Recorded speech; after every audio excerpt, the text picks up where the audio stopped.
Yehezkiel 41. Kemudian dibawanya aku ke dalam ruang besar bait suci, dan ia mengukur tiang temboknya, yang sebelah sini 6 hasta tebalnya dan yang sebelah sana 6 hasta juga. Lebar pintu itu adalah 10 hasta, dan lebar dinding sampingnya adalah 5 hasta sebelah sini dan 5 hasta sebelah sana. Panjang ruang besar diukur juga 40 hasta dan lebarnya 20 hasta. Lalu ia sampai ke ruang dalam. Ia mengukur tiang temboknya, tebalnya 2 hasta dan lebar pintu sendiri 6 hasta, dan lebar dinding sampingnya 7 hasta sebelah sini dan 7 hasta sebelah sana. Ia mengukur panjang ruang dalam itu 20 hasta dan lebarnya 20 hasta sesuai dengan lebar ruang besar. Lalu ia berkata kepadaku, inilah tempat maha kudus. Kemudian ia mengukur dinding bait suci itu 6 hasta tebalnya, dan lebar kamar tambahan yang terdapat di sekeliling bait suci itu 4 hasta. Kamar-kamar tambahan itu ada 3 tingkat, dan pada satu tingkat terdapat 30 kamar. Pada sekeliling dinding bait suci ada ceruk-ceruk untuk mengokohkan kamar-kamar tambahan itu, sebab kamar-kamar ini tidak digabungkan pada dinding bait suci.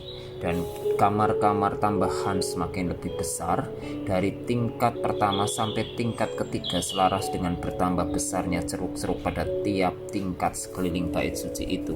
Ada tangga menuju ke atas, dan dengan demikian orang dapat naik dari tingkat bawah ke tingkat atas melalui tingkat tengah. Aku melihat bahwa alas bait suci itu lebih tinggi dari sekelilingnya. Dasar kamar-kamar tambahan itu berukuran 1 tongkat penuh, yaitu tingginya 6 hasta. Tebal dinding yang di sebelah luar kamar tambahan adalah 5 hasta. Lebar bagian alas bait suci yang dibiarkan kosong adalah 5 hasta. Di antara alas bangunan itu dan bilik-bilik ada jarak 20 hasta sekeliling bangunan itu. Dan pintu-pintu kamar tambahan keluar ke bagian yang kosong itu, 1 pintu di sebelah utara dan 1 pintu di sebelah selatan. Dan lebar tempat yang kosong itu adalah 5 hasta sekeliling. Bangunan yang terdapat di lapangan tertutup yang di sebelah barat lebarnya 70 hasta, sedang dinding yang mengelilinginya tebalnya 5 hasta dan panjangnya 90 hasta.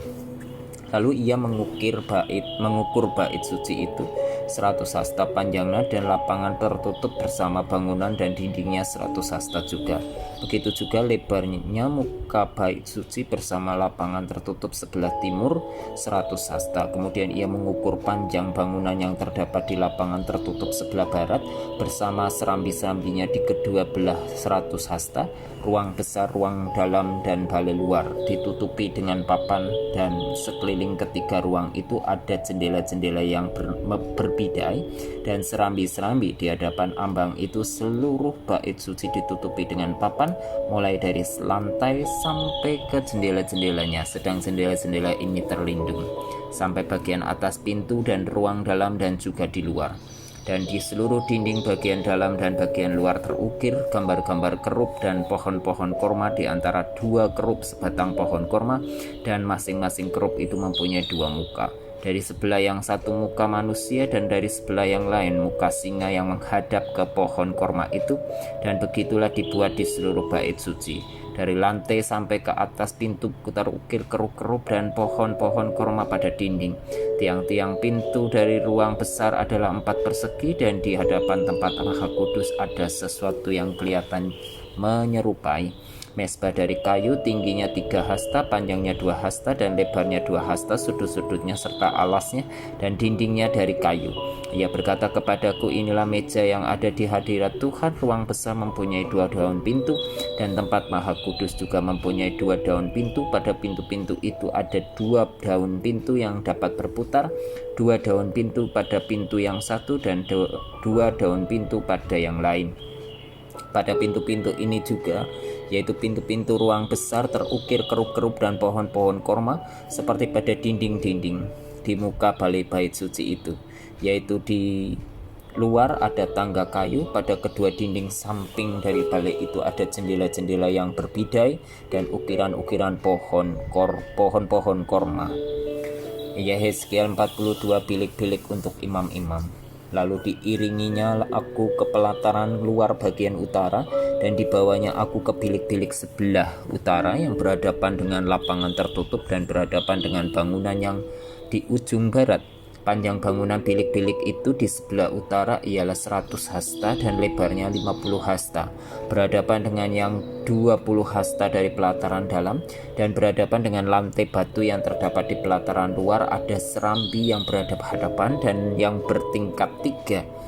Di depan bilik-bilik itu ada gang menuju ke dalam yang lebarnya 10 hasta dan panjangnya 100 hasta, dan pintu-pintu masuknya adalah di sebelah utara.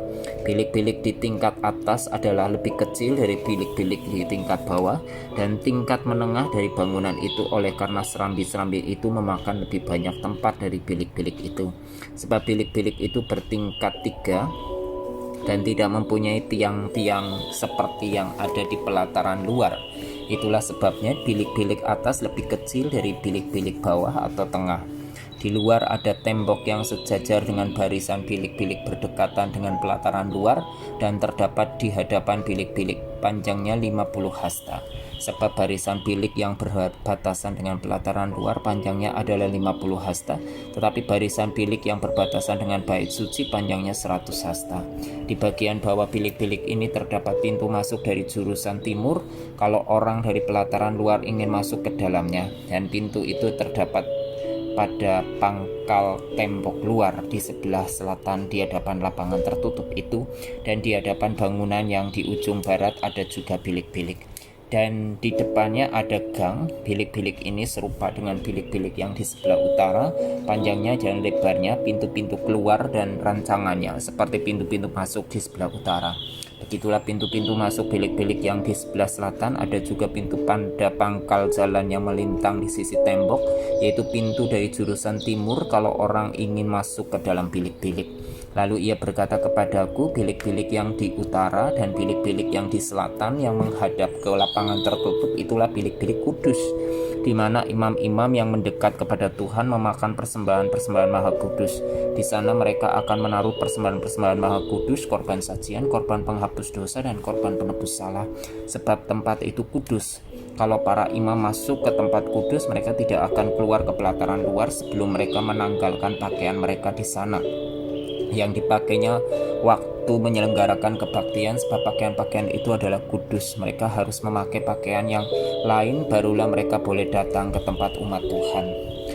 Ukuran-ukuran lingkungan bait suci. Sesudah ia selesai dengan mengukur seluruh bangunan dalam itu, ia mengiring aku menuju pintu gerbang yang menghadap ke sebelah timur, lalu mengukur sekeliling lingkungan bait suci itu. Ia mengukur sisi timur dengan tongkat pengukur 500 hasta menurut tongkat pengukur, lalu ia berputar, dan mengukur sisi utara 500 hasta menurut tongkat pengukur, ia berputar lagi ke sisi selatan dan mengukurnya 500 hasta menurut tongkat pengukur. Kemudian ia berputar ke sisi barat dan mengukurnya 500 hasta menurut tongkat pengukur. Keempat sisinya diukur sekeliling lingkungan itu ada tembok panjangnya 500 hasta dan lebarnya 500 hasta untuk memisahkan yang kudus dari yang tidak kudus. Yehezkiel 43. Tuhan kembali ke bait suci dalam kemuliaan. Lalu bawanya aku ke pintu gerbang, yaitu pintu gerbang yang menghadap ke sebelah timur. Sungguh kemuliaan Allah Israel datang dari sebelah timur, dan terdengarlah suara seperti suara air terjun yang menderu dan bumi bersinar karena kemuliaannya. Yang kelihatan kepadaku itu adalah seperti yang kelihatan kepadaku ketika ia datang untuk memusnahkan kota itu, dan seperti yang kelihatan kepadaku di tepi sungai Kebar. Maka aku sudah sujud, sedang kemuliaan Tuhan masuk di dalam bait suci melalui pintu gerbang yang menghadap ke sebelah timur. Roh itu mengangkat aku dan membawa aku ke pelataran dalam. Sungguh bait suci itu penuh kemuliaan Tuhan. Lalu aku mendengar dia berfirman kepadaku dari dalam bait suci itu. Orang yang mengukur bait suci itu berdiri di sampingku, dan ia berfirman kepadaku, hai anak manusia, inilah tempat tahtaku dan inilah tempat tapak kakiku. Disinilah aku akan diam di tengah-tengah orang Israel untuk selama-lamanya.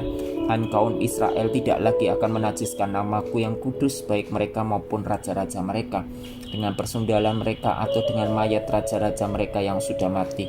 Juga tidak dengan meletakkan ambang pintu mereka dekat ambang pintuku, atau mendirikan tiang-tiang pintu mereka dekat tiang-tiang pintuku, sehingga hanya dinding yang memisahkan aku dari mereka. Mereka menajiskan namaku yang kudus dengan perbuatan-perbuatan mereka yang keji, maka dari itu aku menghabiskan mereka dalam amarahku. Sekarang mereka akan menjauhkan ketidaksetiaan mereka dan mayat raja-raja mereka daripadaku, dan aku akan diam di tengah-tengah mereka untuk selama-lamanya. Maka engkau, hai anak manusia, terangkanlah kepada kaum Israel tentang bait suci ini, agar mereka menjadi malu melihat kesalahan-kesalahan mereka, juga bagaimana bait suci itu kelihatan dan rancangannya. Dan kalau mereka merasa malu melihat segala sesuatu yang dilakukan mereka, gambarlah bait suci itu, bagian-bagiannya, pintu-pintu keluar dan pintu-pintu masuknya dan seluruh bagannya. Beritahukanlah kepada mereka segala peraturannya dan hukumnya, dan tuliskanlah itu di hadapan mereka, agar mereka melakukan dengan setia segala hukumnya dan peraturannya. Inilah ketentuan mengenai bait suci itu. Seluruh daerah yang di puncak gunung itu adalah maha kudus. Sungguh inilah ketentuan mengenai bait suci itu. Ukuran-ukuran mezbah dan petapisannya. Inilah ukuran-ukuran mezbah itu dalam hasta, yaitu hasta yang setapak tangan lebih panjang dari hasta biasa. Paritnya adalah 1 hasta dalamnya dan 1 hasta lebarnya, dan sekeliling parit itu ada tepi yang tingginya 1 jengkal. Dan inilah tinggi mezbah itu, dari parit yang di dalam tanah sampai jalur keliling yang di terbawah adalah 2 hasta, dan lebar jalur keliling itu adalah 1 hasta. Dari jalur keliling yang terbawah sampai jalur keliling yang di atas ada 4 hasta, dan lebar jalur keliling itu 1 hasta juga. Tempat perapian itu adalah 4 hasta tingginya, dan dari tempat perapian itu muncul ke atas 4 tanduk. Tempat perapian itu panjangnya 12 hasta dan lebarnya 12 hasta, jadi 4 persegi. Jalur yang mengelilingi perapian itu panjangnya 14 hasta dan lebarnya 14 hasta, jadi 4 persegi juga. Sekeliling mezbah itu ada parit yang 1 hasta lebarnya, dan sekeliling parit itu ada tepinya yang 1/2 hasta lebarnya. Tangga mezbah itu adalah sebelah timur. Lalu ia berfirman kepadaku, hai anak manusia, beginilah firman Tuhan Allah, beginilah peraturan mengenai mezbah itu.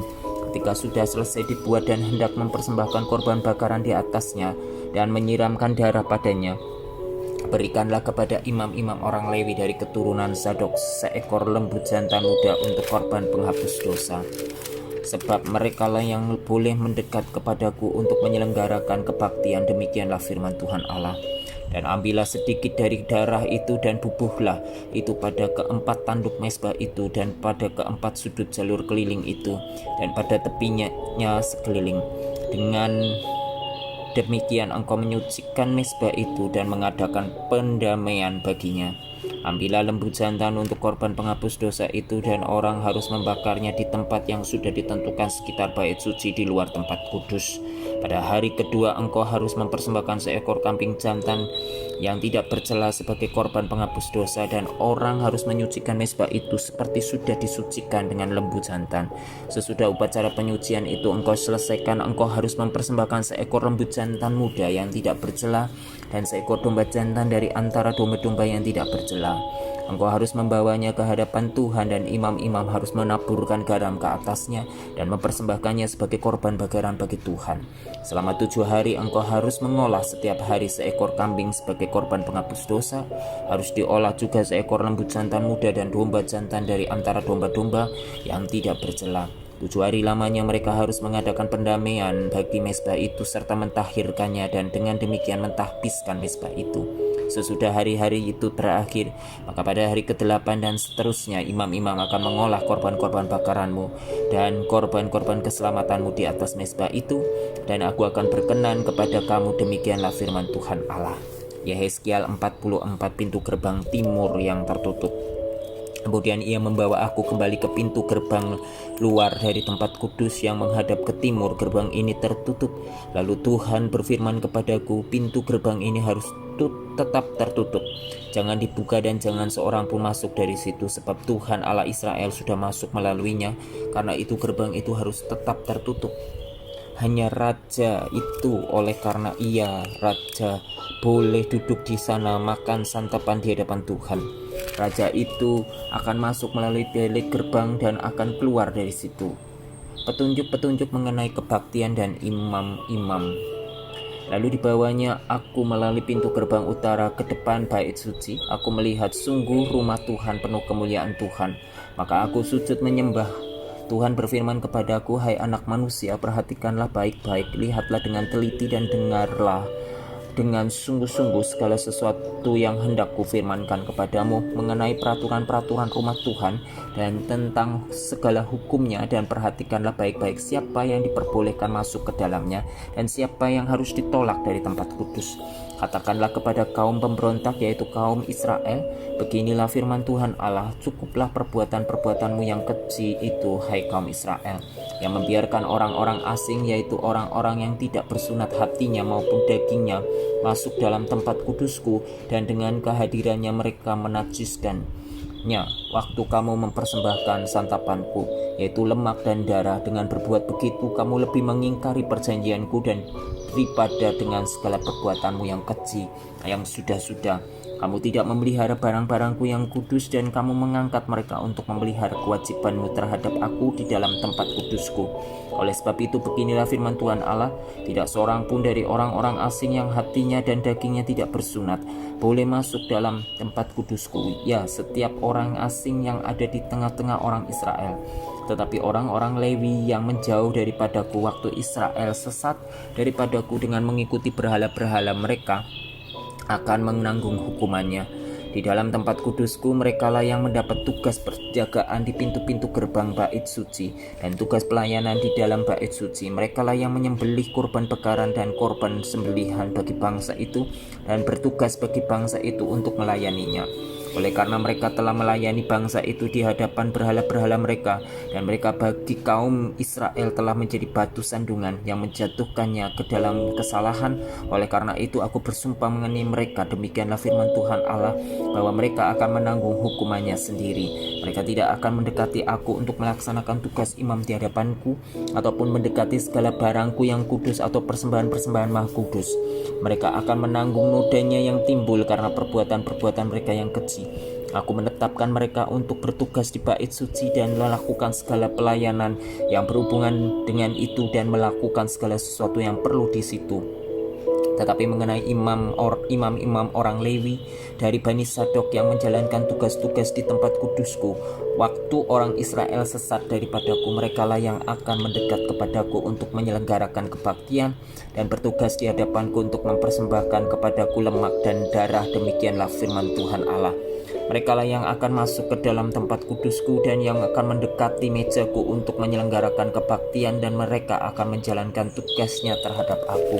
Maka kalau mereka hendak masuk dari pintu-pintu gerbang pelataran dalam, mereka harus mengenakan pakaian lenan. Mereka tidak boleh memakai pakaian bulu domba waktu mereka bertugas di pintu-pintu gerbang pelataran dalam atau waktu menyelenggarakan kebaktian dalam bait suci.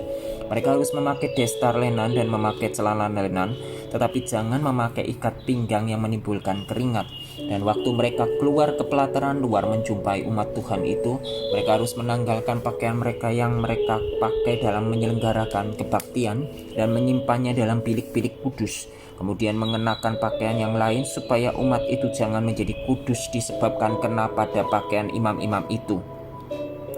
Rambut mereka tidak boleh dicukur atau dibiarkan tumbuh panjang, melainkan harus dipotong pendek. Imam-imam tidak boleh minum anggur kalau mereka hendak masuk dalam pelataran dalam. Janda atau seorang perempuan yang telah diceraikan oleh suaminya jangan mereka ambil menjadi istri, tetapi hanya seorang perawan dari keturunan kaum Israel atau seorang janda imam boleh mereka ambil.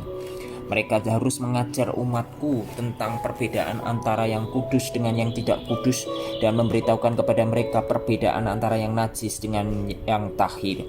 Di dalam sesuatu perkara mereka harus bertindak sebagai hakim, dan mereka harus menghakiminya menurut peraturan-peraturanku. Mereka harus berpegang pada hukum-hukumku dan ketetapan-ketetapanku pada hari-hari rayaku, dan menguduskan hari-hari sabatku. Mereka tidak boleh melihat orang mati, oleh karena dengan demikian mereka menjadi najis. Hanya dengan mayat bapaknya atau ibunya, anaknya lelaki atau perempuan, kakak adiknya lelaki, kakak adiknya perempuan yang belum kawin, mereka boleh menajiskan dirinya. Sesudah pentahirannya ia harus menghitung 7 hari, dan pada hari ia masuk lagi ke tempat kudus, ke pelataran dalam untuk menyelenggarakan kebaktian di tempat kudus. Ia harus mempersembahkan korban penghapusan dosanya. Demikianlah firman Tuhan Allah, mereka tidak mendapat bagian milik pusaka, sebab akulah milik pusakanya. Dan janganlah berikan kepada mereka tanah milik di Israel, sebab akulah milik mereka. Persembahan korban penghapus dosa dan korban penebus salah, merekalah yang harus memakannya, dan segala yang dikhususkan di tanah Israel adalah bagian mereka. Dan yang terbaik dari buah sulung apapun dan segala persembahan khusus dari apapun, dari segala persembahan khususmu adalah bagian imam-imam. Juga yang terbaik dari tepung jelaimu harus kamu berikan kepada imam, supaya rumah-rumahmu mendapat berkat. Segala burung atau binatang yang sudah mati atau yang menjadi sisa bangsa binatang buas, janganlah dimakan oleh imam-imam. Yeskiel 45 persembahan khusus bagian kota, bagian raja. Pada waktu kamu membagi-bagi negeri itu menjadi milik pusakamu dengan jalan mengundi, kamu harus mengkhususkan sebidang dari tanah itu menjadi persembahan khusus yang kudus bagi Tuhan. Panjangnya 25.000 hasta dan lebarnya 20.000 hasta. Seluruh tanah yang di dalam batas ini adalah kudus. Dari tanah ini harus disediakan untuk tempat kudus 1/4 persegi yang panjang dan lebarnya 500 hasta, dan sekelilingnya ada lapangan yang lebarnya 50 hasta. Dari daerah yang sudah diukur ini, ukurlah sebagian yang panjangnya 25.000 hasta dan lebarnya 10.000 hasta. Disitulah letaknya tempat kudus, dan bagian ini adalah maha kudus. Ini adalah bagian yang kudus dari tanah itu dan menjadi tempat bagi imam-imam yang menyelenggarakan kebaktian di tempat kudus, yang datang mendekat untuk melayani Tuhan. Itulah tempat perumahan mereka, dan menjadi daerah kudus untuk tempat kudus.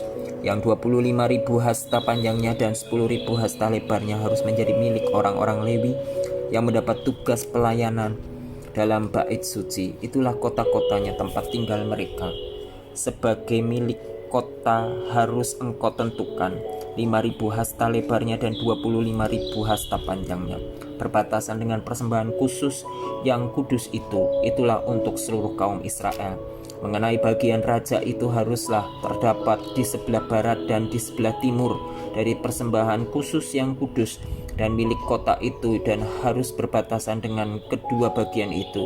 Yang di sebelah barat harus sampai ke perbatasan barat, dan yang di sebelah timur harus sampai ke perbatasan timur. Jadi panjangnya harus sama dengan panjang dari bagian suatu suku Israel, yaitu dari perbatasan barat sampai perbatasan timur negeri itu.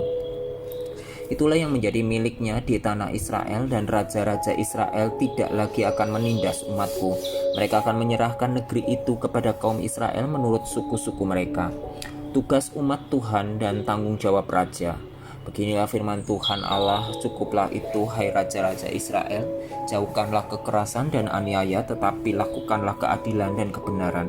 Hentikanlah kekerasanmu yang mengusir umatku dari tanah miliknya. Demikianlah firman Tuhan Allah. Raja yang betul, Eva yang betul, dan bat yang betul lah patut ya ada padamu.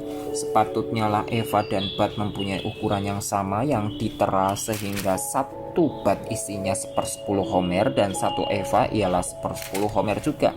Jadi menurut homer lah ukuran-ukuran itu ditera.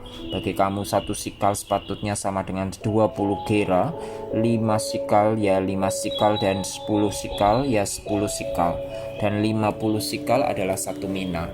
Inilah persembahan khusus yang kamu harus persembahkan: 1/6 eva dari sehomer gandum dan 1/6 eva dari sehomer jelai.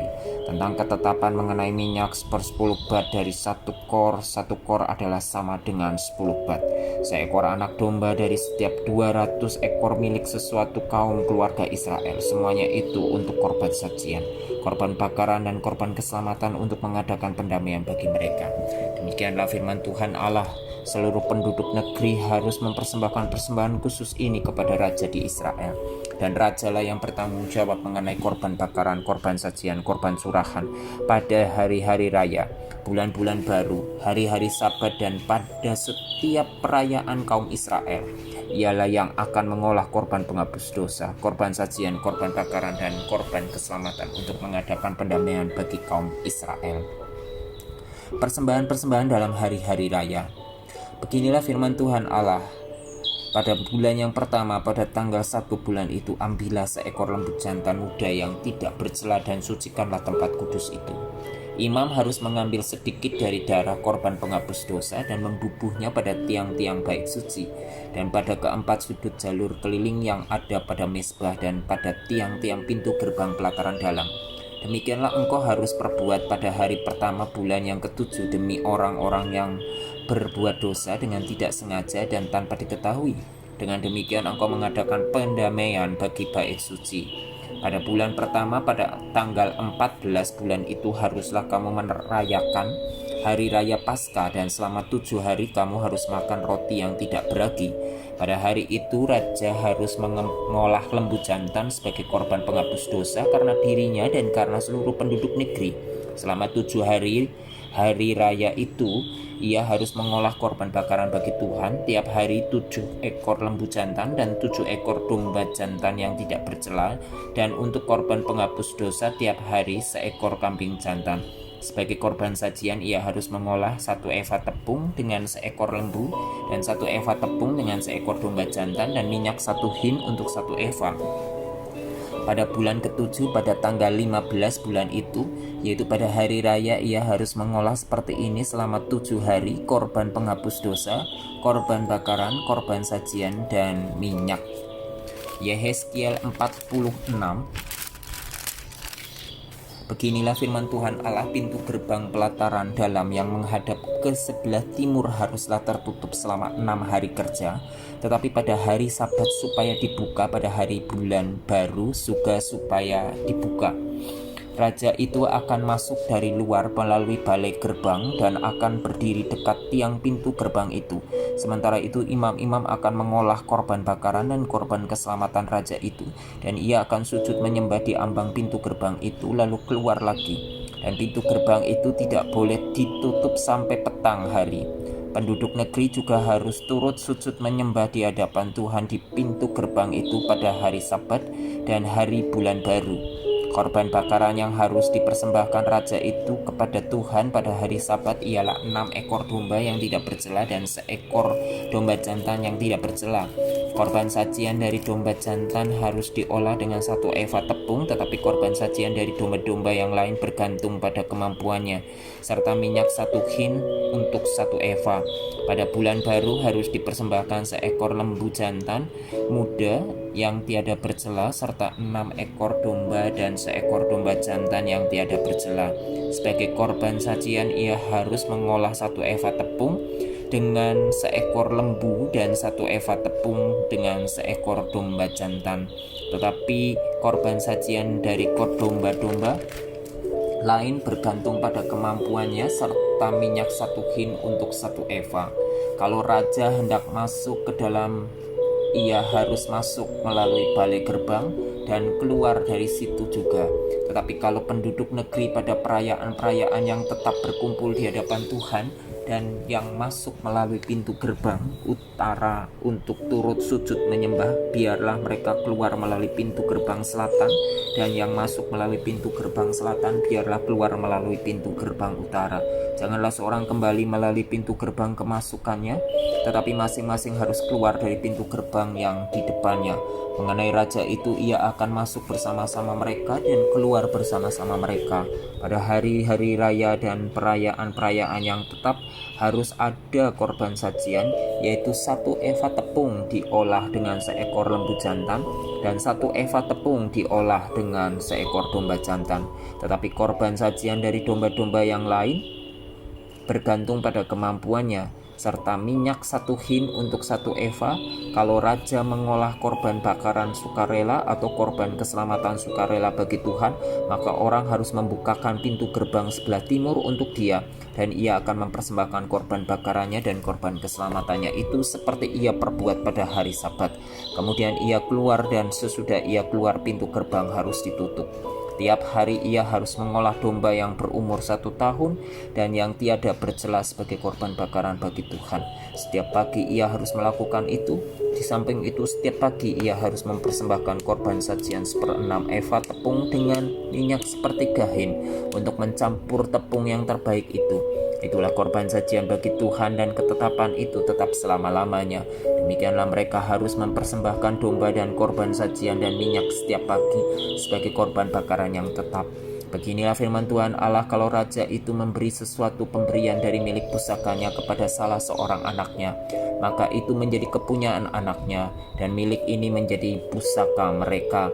Kalau ia memberikan pemberian dari milik pusakanya kepada salah seorang hambanya, maka itu menjadi kepunyaannya sampai tahun kebebasan, lalu harus kembali kepada raja itu. Hanya anak-anak raja itu boleh mewarisi milik pusakanya. Dan janganlah raja itu mengambil sesuatu dari milik pusaka rakyat, sehingga mereka terdesak dari miliknya. Hanya dari miliknya boleh ia mewariskan kepada anak-anaknya, supaya jangan seorang pun dari umatku didesak dari miliknya. Tempat memasak korban-korban. Lalu dibawanya aku melalui pintu masuk yang di samping pintu gerbang ke bilik-bilik untuk para imam yang di sebelah utara, tempat kudus, dan sungguh di sana di bahagian barat sekali ada suatu tempat. Ia berkata kepadaku, disinilah tempatnya imam-imam memasak korban penebus salah dan korban penghapus dosa dan membakar korban sajian, dan mereka tidak boleh membawanya ke pelataran luar, supaya dengan demikian mereka jangan menguduskan umat Tuhan. Kemudian diiringinya aku ke pelataran luar dan membiarkan aku pergi ke tempat sudut pelataran itu. Sungguh di setiap sudut pelataran itu ada lagi pelataran. Pada keempat sudut pelataran itu ada pelataran-pelataran kecil, 40 hasta panjangnya dan 30 hasta lebarnya. Keempatnya sama ukurannya. Mengelilingi keempat pelataran kecil itu ada tembok batu, dan di bagian bawah tembok-tembok batu itu sekelilingnya diperbuat tempat memasak. Ia berkata kepadaku, inilah dapur tempat memasak, di mana petugas-petugas bait suci memasak korban sembelihan umat Tuhan. Yeskiel 47, sungai yang keluar dari bait suci.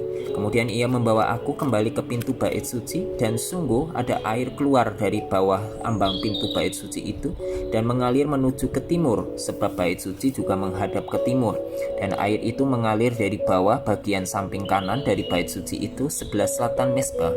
Lalu diiringinya aku keluar melalui pintu gerbang utara, dan dibawanya aku berkeliling dari luar menuju pintu gerbang luar yang menghadap ke timur.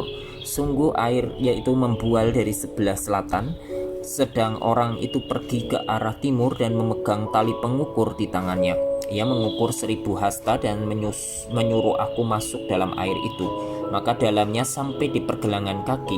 Ia mengukur 1000 hasta lagi dan menyuruh aku masuk sekali lagi dalam air itu. Sekarang sudah sampai di lutut. Kemudian ia mengukur 1000 hasta lagi dan menyuruh aku ketiga kalinya masuk ke dalam air itu. Sekarang sudah sampai di pinggang. Sekali lagi ia mengukur 1000 hasta lagi. Sekarang air itu sudah menjadi sungai di mana aku tidak dapat berjalan lagi, sebab air itu sudah meninggi sehingga orang dapat berenang. Suatu sungai yang tidak dapat diseberangi lagi. Lalu ia berkata kepadaku, sudahkah engkau lihat, hai anak manusia? Kemudian ia membawa aku kembali menyusur tepi sungai. Dalam perjalanan pulang, sungguh sepanjang tepi sungai itu ada amat banyak pohon di sebelah sini dan di sebelah sana. Ia berkata kepadaku, sungai ini mengalir menuju wilayah timur dan menurun ke arah Yordan dan bermuara di Laut Asin, air yang mengandung banyak garam, dan air itu menjadi tawar. Sehingga kemana saja sungai itu mengalir, segala makhluk hidup yang berkeriapan di sana akan hidup. Ikan-ikan akan menjadi sangat banyak, sebab kemana saja air itu sampai, air laut di situ menjadi tawar, dan kemana saja sungai itu mengalir, semuanya di sana hidup.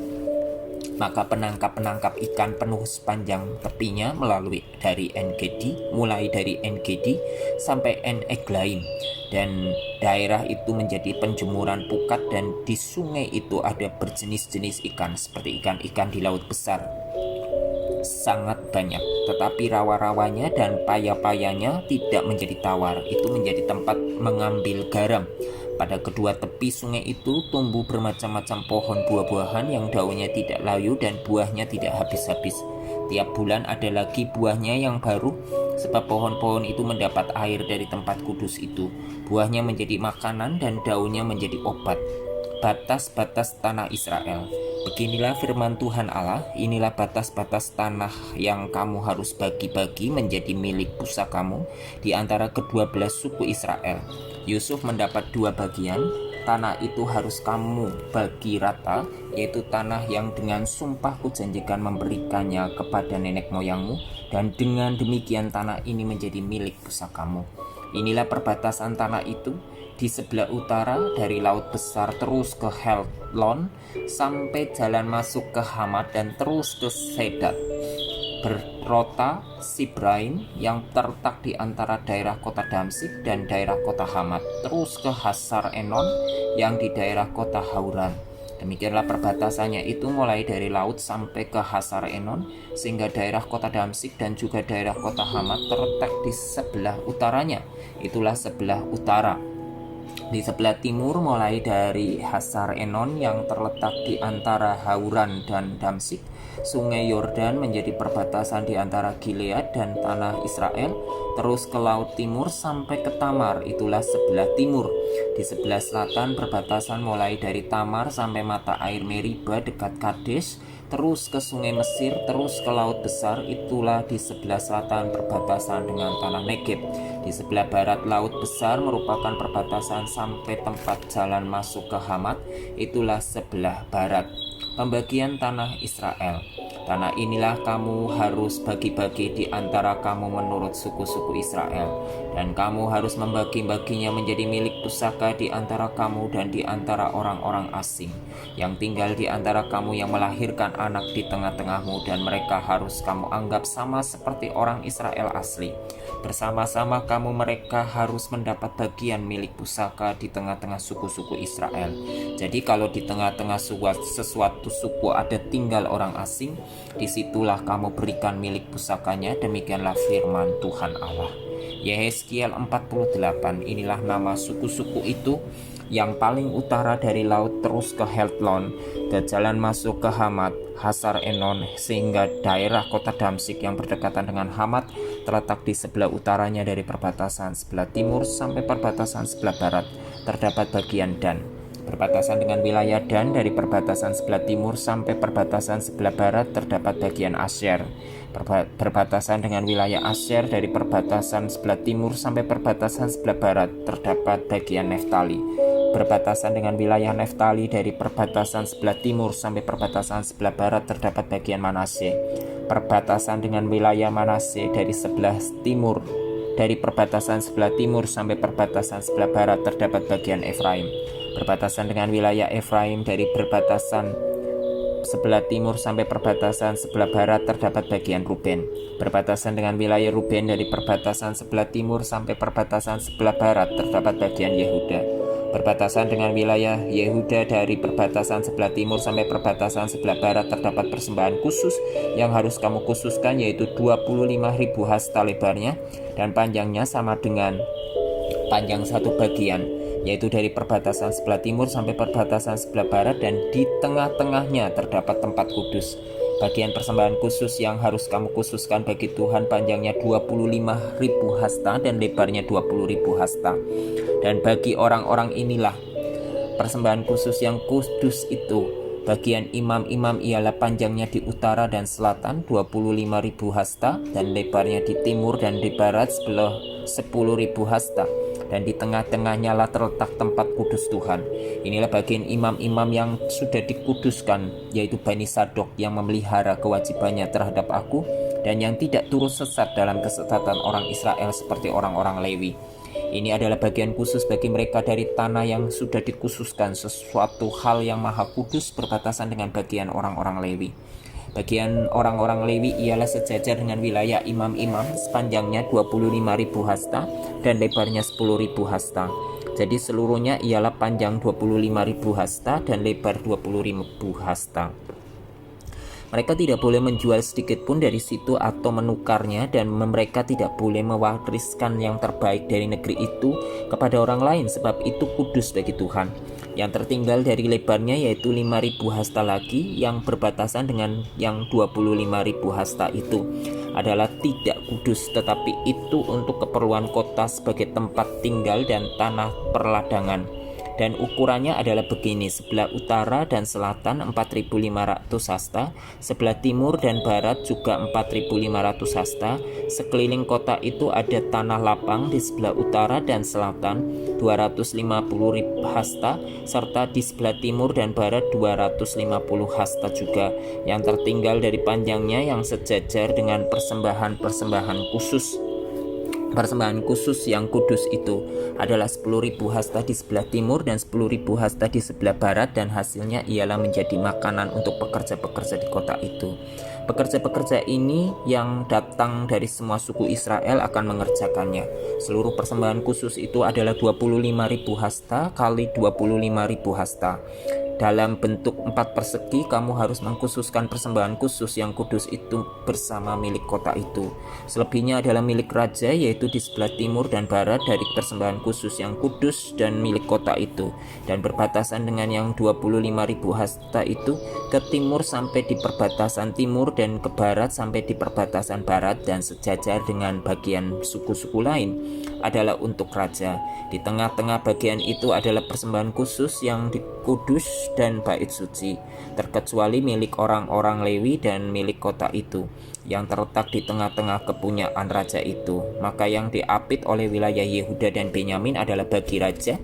Mengenai suku-suku yang lain, dari perbatasan sebelah timur sampai perbatasan sebelah barat terdapat bagian Benyamin. Berbatasan dengan wilayah Benyamin dari perbatasan sebelah timur sampai perbatasan sebelah barat terdapat bagian Simeon. Berbatasan dengan wilayah Simeon dari perbatasan sebelah timur sampai perbatasan sebelah barat terdapat bagian Isakar. Berbatasan dengan wilayah Isakar dari perbatasan sebelah timur sampai perbatasan sebelah barat terdapat bagian Sibulon. Berbatasan dengan wilayah Sibulon dari perbatasan sebelah timur sampai perbatasan sebelah barat terdapat bagian Gad. Perbatasan wilayah Gad di sebelah selatan ialah dari Tamar sampai mata air Meriba dekat Kades, terus ke sungai Mesir, terus ke laut besar. Inilah negeri yang harus kamu bagi-bagi menjadi milik pusakamu di antara suku-suku Israel, dan itulah bagian-bagian mereka. Demikianlah firman Tuhan Allah. Kota yang kudus, inilah pintu-pintu keluar kota itu di sisi sebelah utara, yang ukurannya adalah 4.500 hasta. Terdapat 3 pintu gerbang, yaitu pintu gerbang Ruben, pintu gerbang Yehuda, dan pintu gerbang Lewi. Sebab pintu-pintu gerbang kota itu disebut menurut nama suku-suku Israel. Di sisi sebelah timur yang ukurannya 4.500 hasta, terdapat 3 pintu gerbang juga, yaitu pintu gerbang Yusuf, pintu gerbang Benyamin, dan pintu gerbang Dan.